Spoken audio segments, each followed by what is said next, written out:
باقاعدہ طور پر FIR ہونی چاہیے۔ جو سر فہرست پوائنٹ ہے وہ کوٹلی وقف امام حسین علیہ السلام ہے علی امین کے ساتھ کہ آپ اسی معاہدے کو کیوں نہیں فالو کر رہے۔ PTI کے ساتھ مجلس وحدت المسلمین کا الحاق تھا، کچھ شرائط تھیں جو ہم نے 2018 میں الیکشن کیا تھا۔ ہم پہلے کئی سالوں سے کوشاں ہیں۔ امام حسین علیہ السلام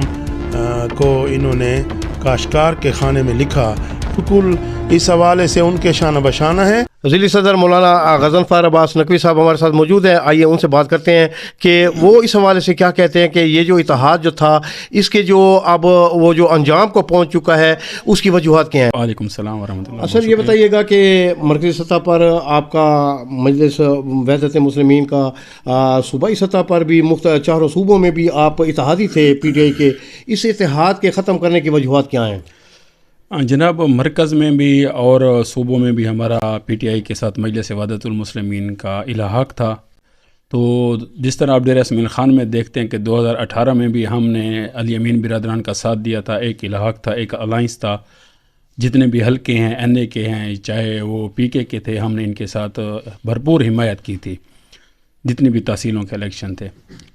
تو پھر بلدیات کا اس میں بھی ہماری کچھ شرائط تھیں جو ہم نے 2018 میں الیکشن کیا تھا، اور اس میں مین شرط جو ہے ابھی بھی ہمارے پاس وہ ریٹن موجود ہے، جس کی بنا پر ہم نے امین برادران کا ساتھ دیا تھا، تحریک انصاف کا ساتھ دیا تھا، نہ فقط امین برادران بلکہ شیخ یعقوب کے ساتھ بھی حمایت کا اعلان کیا تھا۔ اس ریٹن معاہدے میں سب سے پہلے جو سر فہرست پوائنٹ ہے وہ کوٹلی وقف امام حسین علیہ السلام ہے۔ اس میں یہ تھا کہ جب بھی آپ اقتدار میں آئیں گے تو جو کوٹلی وقف امام حسین ہے 2013 کا جو بھوگس انتقال ہے اس کو آپ جو ہے نا وہ دوبارہ اصلی شکل میں کوٹلی کے انتقال کو واپس لائیں گے۔ تو انفارچونیٹلی بدقسمتی سے شومیہ قسمت کے علی امین ہمارے ساتھ کوئی بھی وعدہ وفا نہ کر سکے۔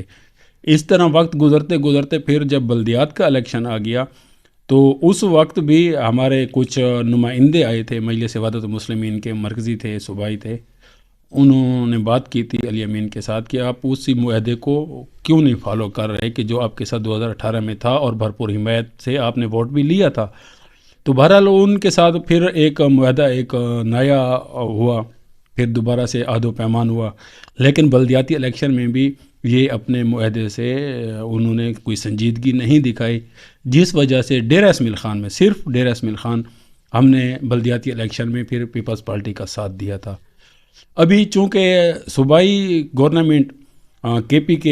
پاکستان تحریک انصاف اور صوبائی قیادت مجلس وحدت المسلمین KPK، صوبائی صدر علامہ جہان زیب جعفری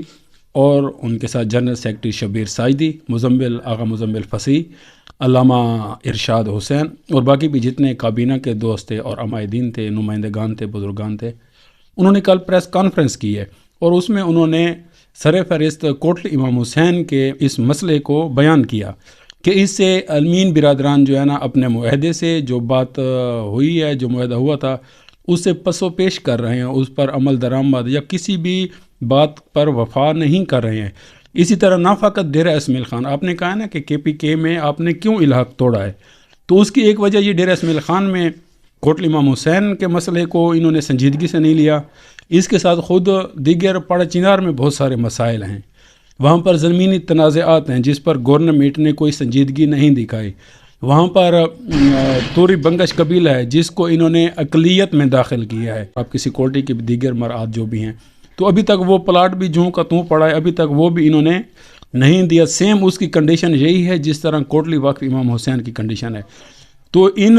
وجوہات اور ان کے تناظر میں کافی دفعہ جو ہمارے پرائم منسٹر ہیں، جو ہمارے یہاں پر وزیر اعلیٰ ہیں ان کے ساتھ ملاقاتیں بھی ہوئی ہیں، تو انہوں نے کوئی سنجیدہ اقدام نہیں لیا۔ بالآخر مجبور ہو کر صوبائی صدر علامہ جہان زیب جعفری نے اپنی کابینہ سمیت صوبہ KPK میں تحریک انصاف کے ساتھ الحاق کو توڑنے کا اعلان کیا ہے۔ جی یہ وجوہات ہیں اصل میں جس عنوان پر ہم آج اکٹھے ہوئے ہیں اور جس کے لیے ہم کچھ بات کرنا چاہ رہے ہیں، وہ ہے ہمارے مسلمانان ڈیرہ اسماعیل خان میں جو فرقہ واریت اور اس کو دور کرنے کے لیے ہم پہلے کئی سالوں سے کوشاں ہیں، اور ریسنٹلی جو ہمارے کوٹلی امام حسین اور عیدگاہ کلاں کے جو معاملات ہیں اس کے لیے ہم بالکل بہت سیریس ہیں۔ اس حوالے سے ہم پہلے میں بات کرنا چاہ رہا ہوں کہ کوٹلی امام حسین کے حوالے سے ہم بالکل سیریس ہیں کہ کوٹلی امام حسین کو جو امین برادران اور پی ٹی آئی کی گورنمنٹ میں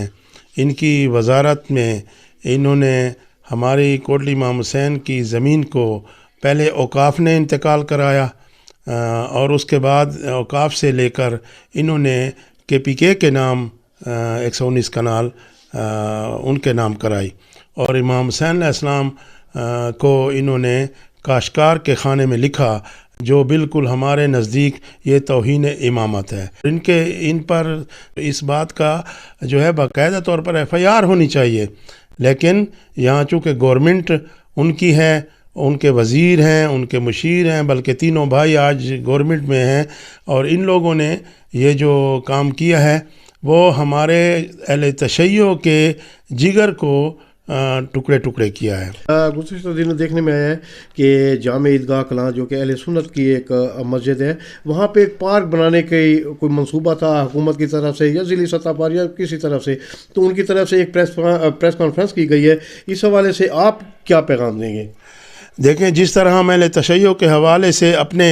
امام بارگاہیں کوٹلی امام حسین اور کربلا اور ہر جگہ کا تحفظ چاہتے ہیں، اس طرح ہم تمام مسلمانوں نے جہاں خصوصاً اہل سنت برادری چاہے وہ کسی مسلک سے ہوں، ہم ان کے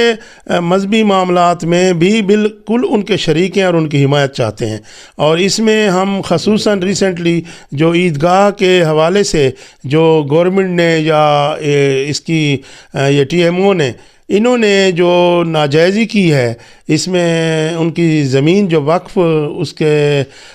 جامعہ کے حوالے سے وقف زمین ہے، اس پر یہ فیملی پارک وغیرہ بنانے کے لیے ہماری اہل سنت برادری جو ہے اس سے بالکل ناراض ہے، اور انہوں نے مطالبہ کیا ہے کہ اس کو ختم کیا جائے اور باقاعدہ طور پر اس کو عیدگاہ کے حوالے سے یہ رہے، نہ کہ فیملی پارک۔ ہم بالکل ان کی حمایت کرتے ہیں، ہم ان کے شانہ بشانہ ہیں، اور ہم کبھی بھی ان کے ساتھ جو ہے نا ہم بالکل اس حوالے سے ان کے شانہ بشانہ ہیں، اور جب بھی وہ احتجاج کریں گے، احتجاج کی آواز دیں گے، ہم مجلس وحدت المسلمین، ہم اہل تشیع کی جماعت کے ناطے سے ہم انشاءاللہ ان کے ساتھ کھڑے ہوں گے اور کسی قربانی سے دریغ نہیں کریں گے۔